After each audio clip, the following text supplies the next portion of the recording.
Is shooting for friends a good idea?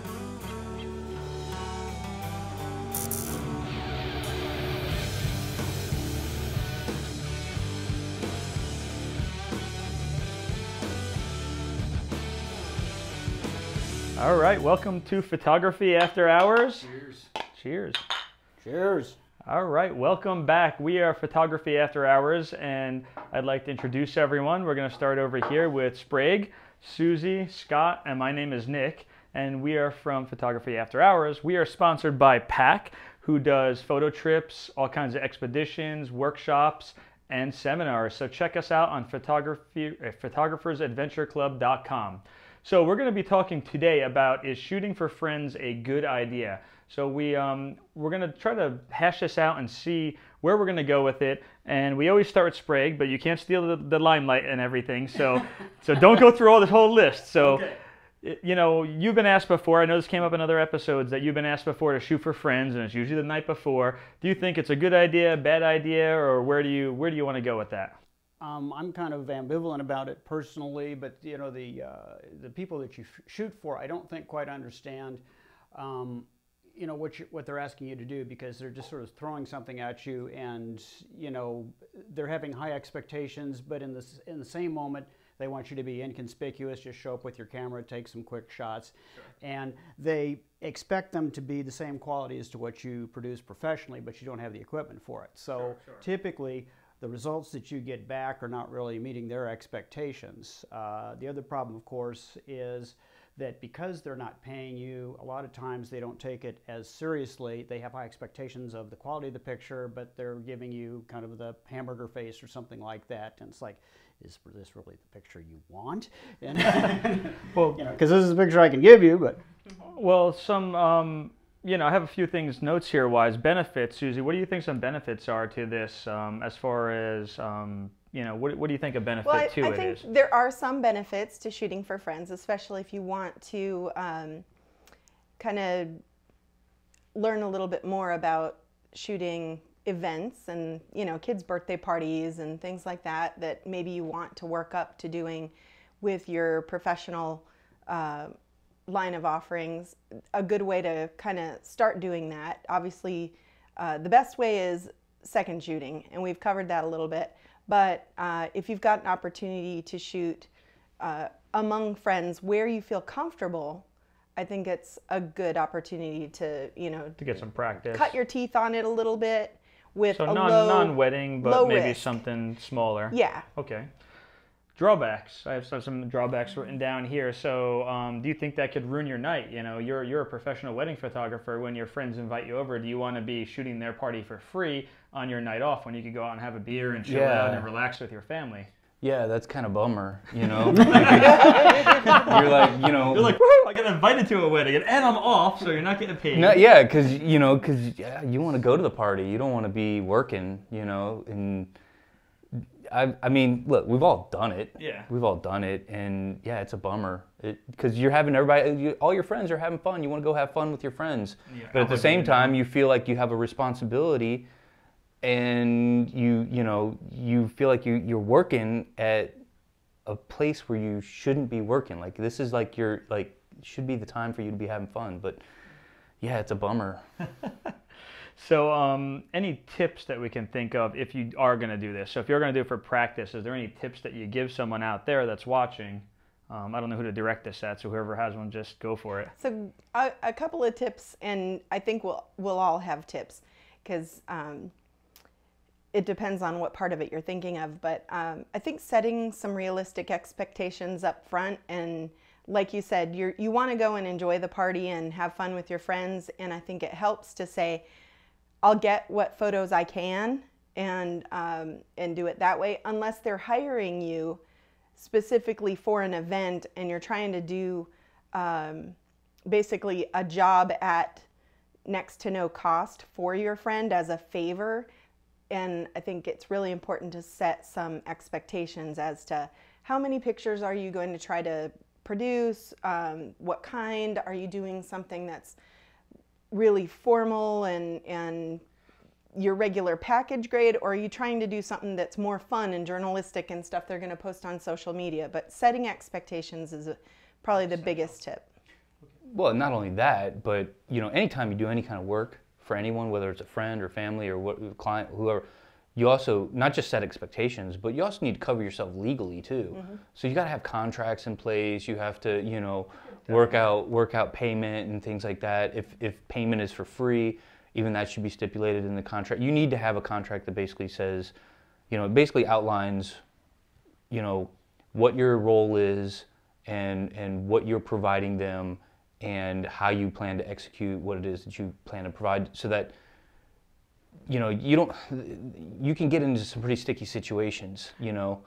Yeah, we have Ruth Carter coming to speak for us. She's our lawyer that comes in and speaks for PAC. And if you don't have a contract, that could put you in somewhere. If something happens and your liability insurance, you suddenly say, oh yeah, but I was doing this for free. They're going to say, yeah, sure you were. So you got to be careful. Even if it's for zero, I put $2,000 and then mark it down to zero as a gift or something to them, but at least it's written and it's dated prior to the date. So if someone, grandma breaks her leg, and this happened to some of my DJ friends, you get sued because she was the DJ. She made grandma dance and she got sued for it. So it's some wacky stuff that'll happen, and you don't want to go do a free party and think I'm doing a good thing and then end up in court with a friend. It can ruin friendships too. Yeah, and then going back to your expectations too. I mean, if you don't deliver something that your friend likes, then that could ruin the whole friendship. They could be like you ruined my wedding, and that your friendship could be over. I mean, look up, just for viewers, look up the case of Nelson Tang.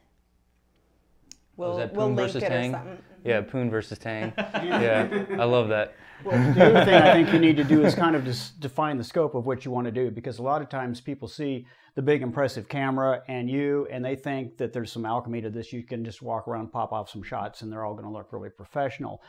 And I think what you need to do is say, okay, I'll try and get some spontaneous shots, but some of this stuff has to be staged. And so in order to do that, I've got to get you against a certain background, and I need you to stand a certain way, and these pictures are going to look better if we get you posed and if we get the event staged a certain way, and we have to do that and make sure that you've got everybody together to do that, because typically what happens is everybody says, yeah, we'll do that, and everybody gets busy and having fun, and you never really get that shot that they wanted. Sure. You made me think of something too, and it's that I think that many people, when it comes to a big event where they want professional photography, they've actually never hired a professional photographer before. So they don't know how much goes into it, what kind of effort is after the fact, after you get the photos. Their expectations of all of that you just touched upon usually comes when you have your first meeting with your photographer, your second meeting, your planning meetings, and you get essentially a menu of these are the kind of shots that we can do together, stuff like that. And when you're shooting for friends, you don't necessarily approach it. It's hard. Yeah, it's hard to separate yourself as a professional from the friend, because you're kind of playing you're wearing two hats and playing two roles. And yeah, it is hard to kind of separate yourself, because whether or not they take you seriously as a professional or not, they're still going to be looking at you like, oh, you're my friend, and I can get away with more with you than if I were to hire some stranger that we don't know, because we grew up together, and so they got more intimate knowledge of you, and they feel like they can get away with more, and they can joke around, and they can do things, and it's hard to, I've been in this situation. Yeah, it's hard to separate yourself. Yeah. Well, what about someone like Sprague, who's not a professional? He's a professional photographer, but not in the genre of like you are, or even Susie for that matter. That they're not doing events all the time, and now they get put on the spot of like, "Hey, do my wedding. Bring your camera. You have a big camera. Yeah, bring your camera. How do you feel about that? Like the night before, like you said in one of the other episodes, they give you 24 hours notice. Like, hey, by the way, you're the photographer, and you're the only photographer. Do you feel pressure of like, now I have to do a good job, or this really isn't what I signed up for? Yeah, and I've been in that very situation, and it depends on the people. I mean, Scott shoots for people that have actually hired him, and they care about what the pictures look like. I took some pictures for some friends of mine for a wedding, and they had actually hired a group to take some pictures for them, and they wanted me to take pictures too. But additional pictures. But the thing is, the group that they hired was not really in doing a very good job. They basically had 3 people that walked around just popping numerous shots. They didn't post them or do any post processing or anything. They put them on a disc and said, "Here you go."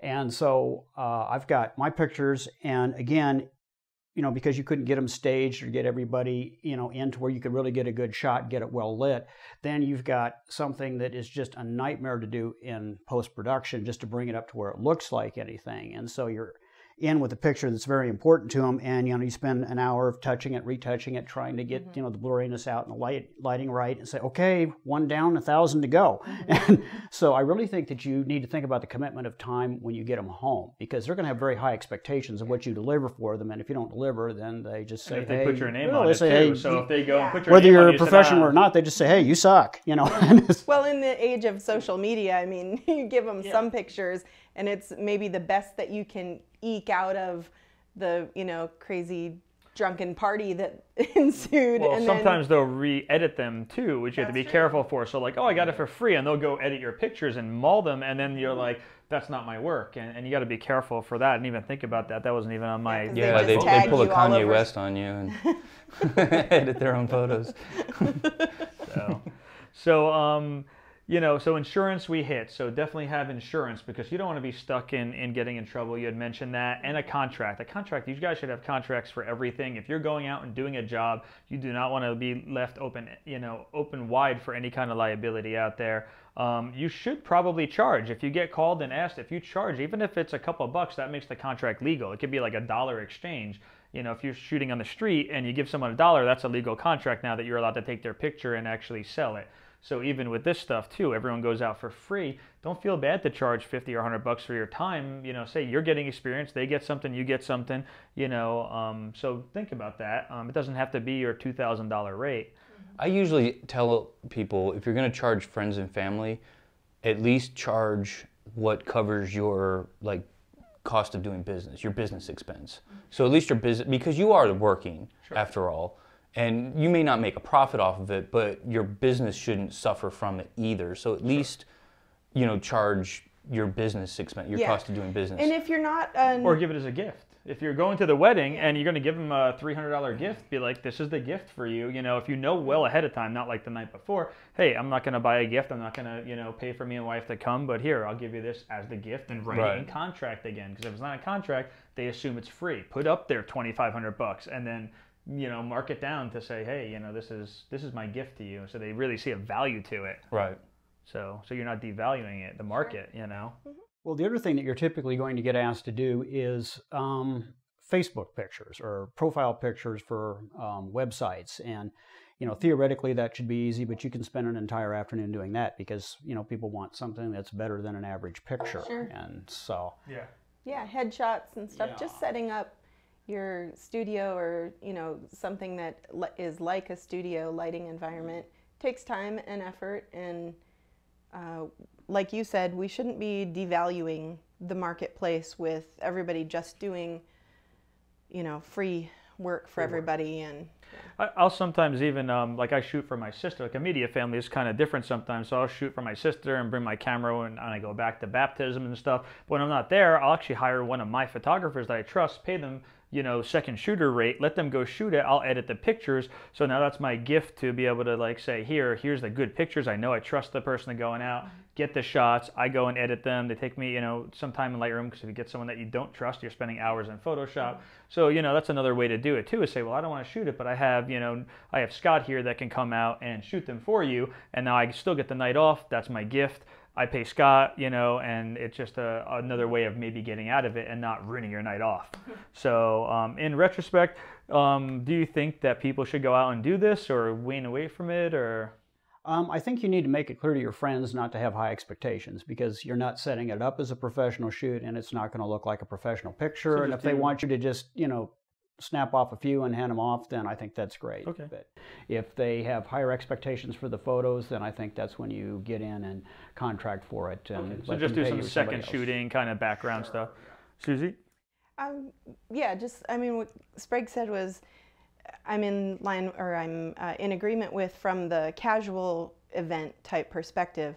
But then from the formal perspective, where it's a good friend and they're having a wedding, it's a once in a lifetime event, you gotta cover your bases. You just really have to. Doing it up front and in advance is the best thing you can do to make sure that your friendship isn't jeopardized in the long run.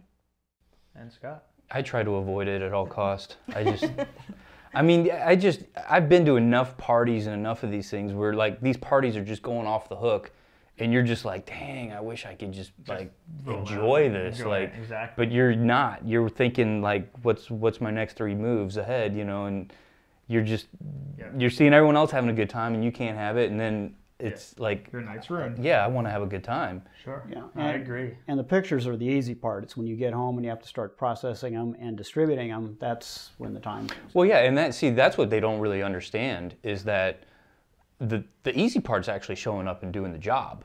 The harder part is actually putting the package together. I mean, people don't realize how much work there is in the back end. They think you just show up, press the button, take some pictures, and then you're done. But you're not. Like, you've got so much, that's just the beginning. You've got so much work after that. So well, and when you're there as a casual guest, you maybe didn't get pictures of Aunt Betty and, you know, all of that they're going to look for. Right. So, well, I think we covered what we can on this topic. We want to hear what your story is out there and tell us what you think, because we're only 4 people. There's 35,000 and millions of you out there on YouTube. So put in the comments your ideas, and if you think this is one way or the other. Should you be shooting for friends? Is it a great idea? Is it a bad idea? And we'll see you next time. So Cheers. Cheers. Cheers.